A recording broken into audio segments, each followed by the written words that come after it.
ჯერ შეხედავენ, შემდეგ მოусმენენ. რასაც საქართველოში შედარებით მოკრძალებით აჩენს, რუსეთში აღარ დამალავს და 1-2-დაც დაუფასდება. საქართველოში ჩემი გარეგნობა მარტო საჭიროა, რუსეთს დამფასდება. გარეგნული იმიჯის შექმნისას თითოეულ დეტალზე პროდიუსერი ზრუნავს. მოსკოველი პრომოუტერების მოსახიბლი რეცეპტი ნატო დუმბაძისთვის საიდუმლო არაა.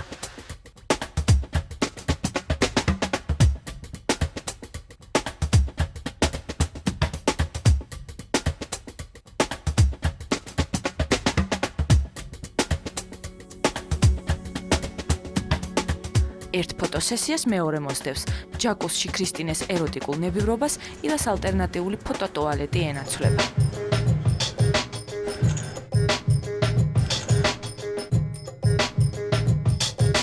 ორივეს მოსკოვის შოუ ბიზნესისთვის ამზადებენ, თუმცა სხვადასხვანაირად და განსხვავებულ ვითარებაში. ვიდრე ირას ფოტოტრანსფორმაცია გრძელდება, ანრი ჯოხაძე ქრისტინესთვის ახალი ფორმატის სიმღერას ეძებს. დღეს ვოკალურ მონაცემებს გადამწყვეტი მნიშვნელობა აღარ აქვს, თუკი ფონოგრამით მღერი. კომპიუტერით ნებისმიერი ხმა და ხარვეზი სწორდება. Белые кораблики, აი დაჩემებული ვხდები, მართლა ესეა. ანუ იმის იქეთ სიმღერას აღარ ისმენ ფაქტიურად ესე გამოდის. ანუ კარაბლიკი განდომებს მერე რომ მოусმინონ წირიანი სიმღერა. ამიტომ მისამღერი გვინდა იოლი, შენი არის გადასარე, გავგიშდი ვაფშე შენზე, on სერიოზულად. ესეთი ადამიანი გიშდები.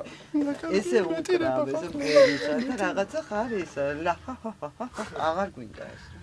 თუ სამშობლოში ლაჰაჰას და 4 ოქტავაზე ჩახუჭუჭებულ მელოდიას თავისი მსმენელი ყავს, რუსეთში ეს აღარავის სჭირდება. უნდა შეირჩეს მარტივი მოტივი. ქრისტინე ამღერდეს რუსულად და რაც მთავარია, ისევ პროდიუსერის დახმარებით საჭირო მომენტში საჭირო ადგილას აღმოჩნდეს. თუ საზღვარგარეთ პროდიუსერზე პროფესიონალების ჯგუფი მუშაობს, ნატო დუმბაძეს ყველაფრის კეთება თავად უწევს, თუმცა მინიმალური მოგებით. საქართველოში მე იმედი მაქვს რომ დროებით გაჩერდა რაღაც შოუ ბიზნესი რაღაც ეტაპზე დგას ამ პერიოდში გადავწყვიტე რომ თუ ოცნებას გავიხსენებთ რაც ქეთათოფურიას შემთხვევაში მოხდა რომ ოცნება იქცა რეალობად გადავწყვიტე რომ შევქმნა საქართველოში პროდუქტი და ცოტა უხეშად გამოდის მაგრამ შემდეგ ეს გავიტანოთ რუსულ ბაზარზე გასაკეთებლად. ქრისტინე ამ ეტაპზე 0 კლასში დააბრუნეს. ირა იმავე კლასში მაინც პრივილეგირებული მოსწავლეა. რუსულს უაქცენტოდ ფლობს, მუსიკას თვითონ წერს, ტექსტში ნაარსობრივ დატვირთვას აძლევს, თუმცა მზა პროდუქცია საქართველოში ირას შემოსავალს ვერ მოუტანს. ამიტომაც გარბის.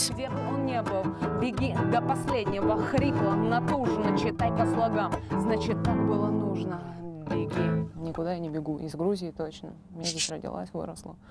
Просто все мои песни большей частью рассчитаны, наверное, скорее всего, на русскоязычного слушателя. На сегодняшний день в стране такая обстановка, что, подозреваю, английский вытесняет русский язык. Мне кажется, что песни не будут иметь массового успеха.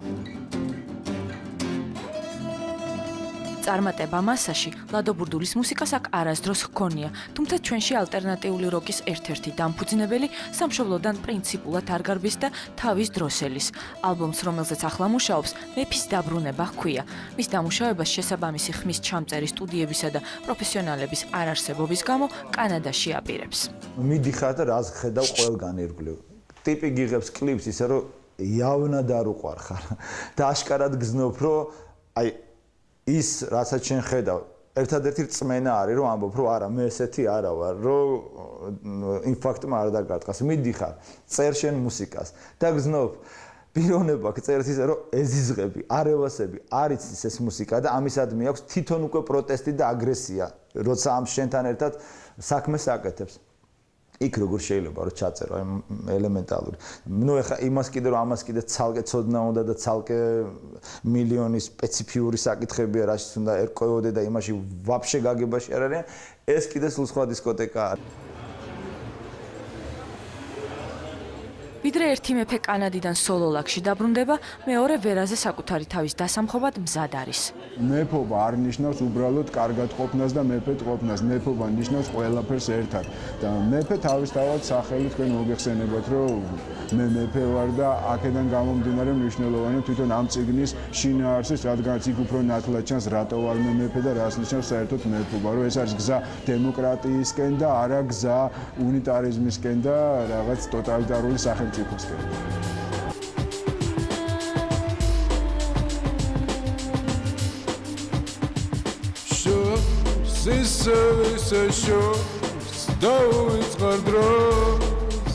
მეფის დამხობა დემოკრატი მეფის ახალ ალბომს ერქმევა.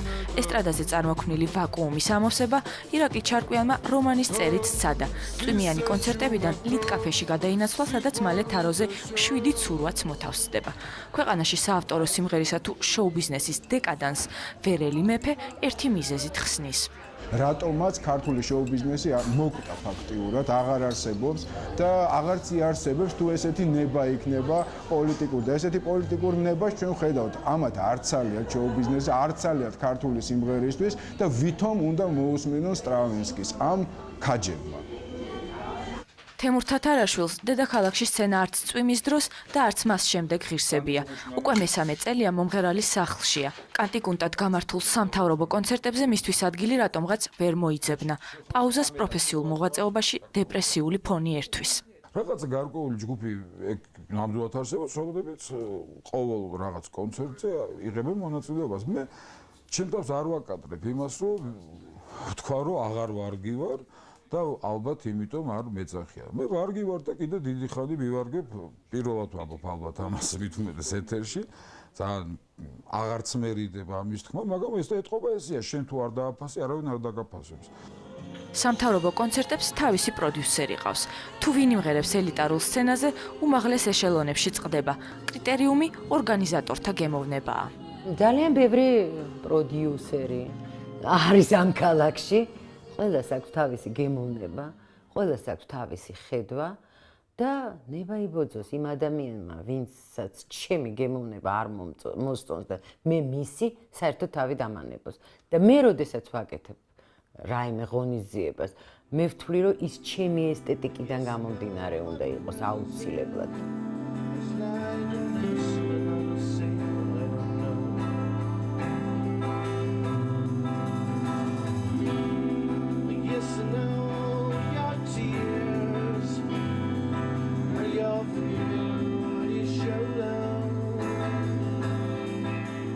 საკუთარ მუს ესთეტიკას პროდიუსირებას მწვანე ოთახი Soft-Eject-თან ერთად თვითონვე გაუწევს. ტემპ რეკორდი, რომელიც სულ მალე ფილარმონიაში განთავსდება, ჩამწერ ფირმას, საპროდიუსერო ორგანიზაციასა და საკონცერტო სააგენტოს გააერთიანებს. ქართული შოუ-ბიზნესის გლობალური გამყინვარების ფონზე ამ მუსიკოსების ოპტიმიზმი უცნაური, თუმცა იმედის მომცემია. საქართველოში ძალიან კარგი პირობებია იმისთვის, რომ მაქსიმალურად გიჟური ამბიციები შემოქმედმა ადამიანმა არეალიზოს. მაგდენი არ ვიცით. გიჟურ ამბიციებს პლუს სწორი მენეჯმენტი და ტემპ რეკორდსი 15 ბრიტანულ ჯგუფთან ექსკლუზიურ კონტრაქტს აფორმებს. საპასუხოდ რამდენიმე ქართული ჯგუფის გასტროლები საზღვარგარეთ იგეგმება. წარმატებული სტრატეგიის რეცეპტი, რა თქმა უნდა, საიდუმლოდ რჩება. მწვანეების მიზანია ცოცხალის შესრულება სტუდიური ჩანაწერისგან თითქმის არ განსხვავდებოდეს. ახალმა ალბომმა ჯგუფზე შექმნილი სტერეოტიპი უნდა დაამსხვრიოს. პრინციპში ის მსმენელი, ვინც იცის მწვანე ოთახი და რაღაც მოსმენელი აქვს, ეს ალბომი ხელში რომ ჩაუვარდეს, იყიდოს ან რაღაცა და იქ არ წაიკითხოს. მწვანე ოთახია, ვერ მიხვდება რომ ეს არის მწვანე ოთახი.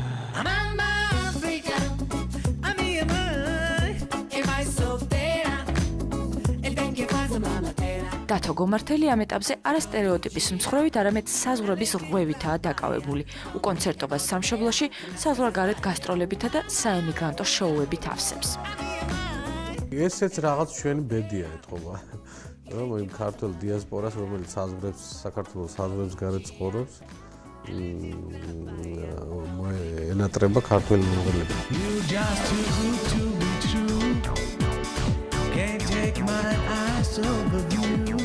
თავისიანებს მონატრებული დიასპორა სოლო კონცერტს თავად აფინანსებს. ცალკეული მომღერლის ჰონორარი $5,000-მდეა. ნიუ-იორკში რის ჩაცმას აპირებთ? ეგ ძნელია, მაგას ალბათ სპეციალური შერჩევა დაჭირდება. ეს გარდერობი რობი უილიამსისას ალბათ ვერ გაუტოლდება. თუმცა ქართველი ვარსკვლავი შეძლებს დაგვარად თავს იტალიური ძვირადღირებული სხვადასხვა ბრენდითა და აქსესუარებითაც ანებივრებს. რობერტო კავალის პერანგი, ტისოს საათი, 2005 წლის საუკეთესო მობილური Nokia N90, ბეწვით გაწყობილი ჩექმები თუ ნაირნაირი ქუდები. ეს ყველაფერი გასტროლების ხარჯზე. ეს არის იუშენკოს ქუდი. მეედანზე ამით უნდა ამღერო. კიევში.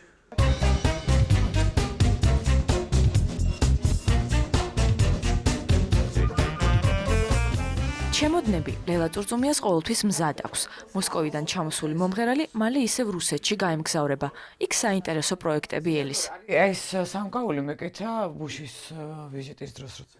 აქამდე კოსტუმების დიზაინსა თუ მაკიაჟზე თავად ზრუნავდა. მეტწილად შავი ფერის კაბებს მასიურ სამკაულებს უხამებდა. ჩემი წარმატების ერთ-ერთი მნიშვნელოვანი დეტალი ალბათ ის არის, რომ ყველა კონცერტზე ვცდილობ რომ ახალი კოსტუმი ჩავეცემ, იმიტომ რომ ეს საინტერესოა და ლამაზი საყურებელია ეს.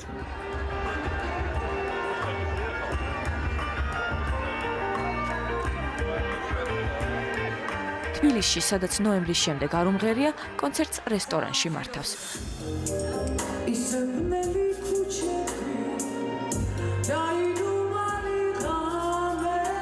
ფილარმონიის სცენა სეზონურად იუმორისტული შოუებით არის დატვირთული. რესტორნის სიტუაცია ემოციურად განსხვავებულია, მაგრამ კომპრომისზე წასვლა გარდაუვალია. ალბომის ჩაწერას თუ კლიპის გადაღებას ფინანსები სჭირდება. მერწმუნეთ რა, ნამდვილად არც ერთ მომღერალს არ უნდა რესტორანში კონცერტის გამართვა. მიუხედავად იმისა, რომ გუში კონცერტი იყო და ყველაფერმა ძალიან კარგად ჩაიარა, ძალიან კარგი მაყურებელი იყო მოსული, მაინც ნაი რესტორანია და ყველაფერი მიდის აი ჭამასვის ფონზე და ცოტათი გამაღიზიანებელი. თუ ვინმე დაინტერესდება და უშატაი გაუკეთებს რემონტს ფილარმონიას, ეს იქნება ძალიან დიდი საჩუქარი ჩვენთვის. ლელას მოსკოვური ვოიაჟის ერთ-ერთი სამიზნე ვიდეო რგოლის გადაღებაა. ხარისხიანი პროდუქცია იქ $35,000-მდე ჩდება. საქართველოში კი 15-დან 20,000-მდე. თუმცა ასეთ ვიდეო რგოლებს ჩვენთან ვეღარ და აღარც იღებენ. კრიტიკოსების აზრით, ქართული შოუ-ბიზნესის სუსტი მხარე პროდუქციის დამუშავების უცოდინრობაა. რუსებს პირველი რაც აქვთ უპირატესობა ჩვენთან არის პროდაქშენი, ანუ როგორ ამუშავებენ თვითონ შემდეგ ამ მუსიკას და როგორ აწოდებენ მსმენელს. მე მგონია რომ რამდენიმე ქართული ეს ტიპის სიმღერა საშუალოდ პოპულარული, ბევრად რო ყოფილიყო უკეთესად გაკეთებული, ბევრად უფრო პოპულარული იქნებოდა. გემოვნებაზე დავობენ, თუმცა კლიპი, რომელსაც შემოქმედებაზე პრეტენზია აქვს, გარკვეულ ესთეტიკურ ჩარჩოში მაინც უნდა ექცეოდეს. ყოველ მეორე ვიდეო რგოლში მომღერლები საწოლებით ან სადღაც მიქრიან, ან საწოლებზევე გაუგებარ გარემოში ხვდებიან. ძირწავენ ასოცირებად საგნებს და სიტყვებში מחვილების გადანაცვლებით აფრო-ამერიკული სოულის ქართული ვარიანტის შექმნას ცდილობენ.